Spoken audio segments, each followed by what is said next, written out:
Imagine you're sitting on the edge of your seat, heart racing, because right now we're diving deep into the twisted world of Stranger Things.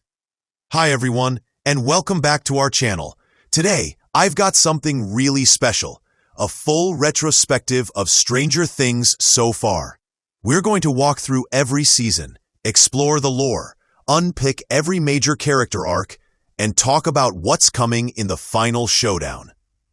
Whether you're a longtime fan or just curious about this sci-fi horror juggernaut, this breakdown will give you everything you need.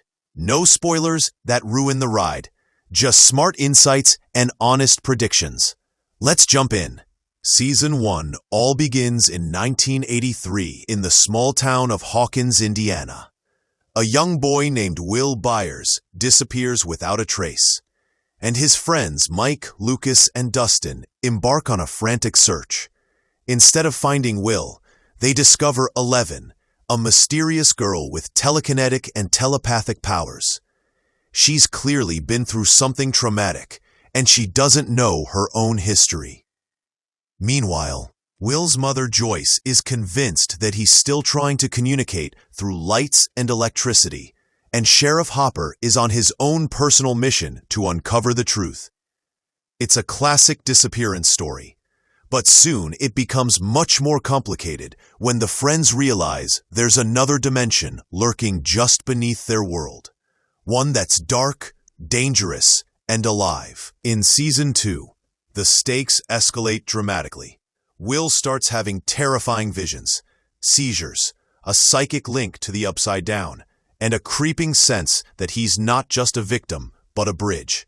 Eleven, hiding in a remote cabin with Hopper, is forced to confront her identity.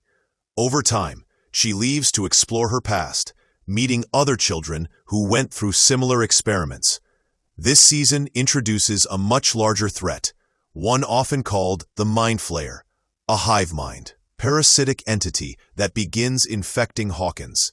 As the season climaxes around Halloween, the team bands together, using Eleven's powers and some unlikely allies to thwart a full invasion of their world.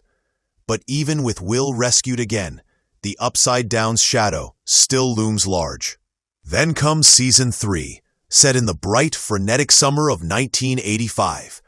The characters are growing up, crushes are forming, friendships are shifting, and they face new social pressures.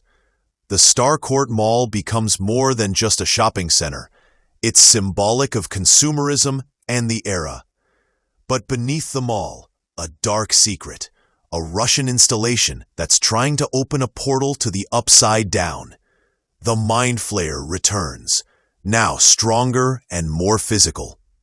It can possess people, most notably Billy Hargrove, using them to do its bidding. The war comes to a head in a massive showdown at Starcourt. Sacrifice hits hard. Hopper appears to die in an explosion, and the gang is forced to evacuate. It's bittersweet, triumphant, and tinged with loss. Season 4 takes the world of Stranger Things to new places. The characters are scattered, some in Hawkins, others in California, and even Russia, and the tone shifts darker. We dig into Eleven's backstory in much deeper ways, learning more about the lab's other experiments and face a terrifying new villain, Vecna. He's a psychic predator who preys on trauma, corrupting minds before transforming bodies into gateways to the Upside Down.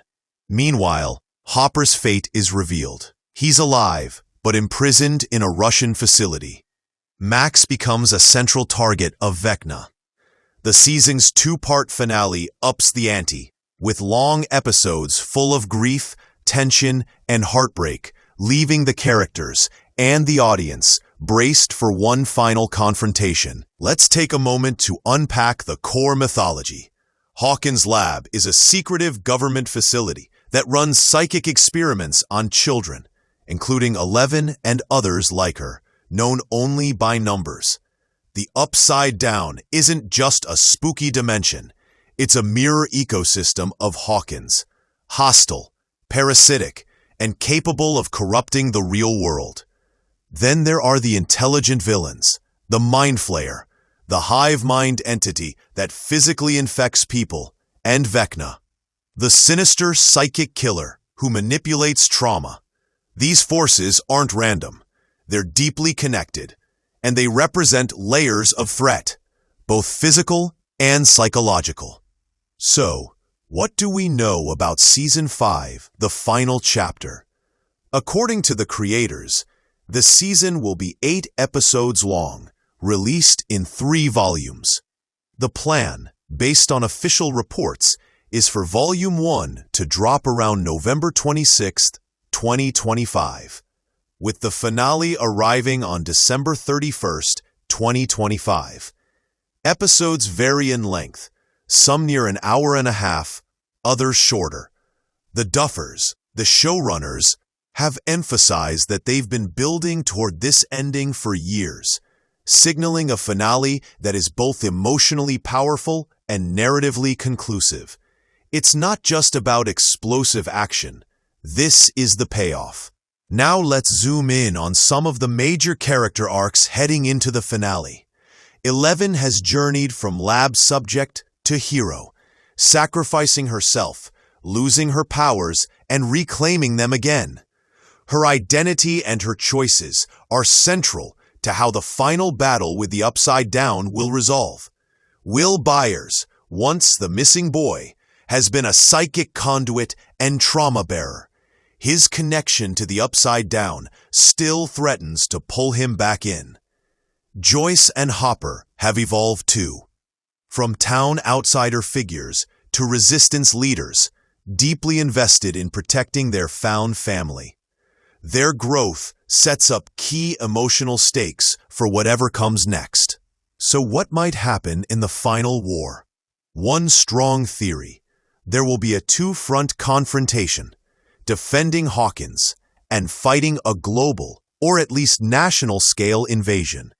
Vecna could be fully revealed, and his defeat may demand great personal cost, maybe even a sacrifice. 11 may have to make a choice. Use her powers in a final, defining moment at great risk, or forge a new way to heal the rift. It's likely that not everyone will walk away unscathed. The show has never shied away from loss. For a satisfying ending, emotional weight will probably matter as much as supernatural spectacle. Beyond that, there are some more speculative but very plausible threads.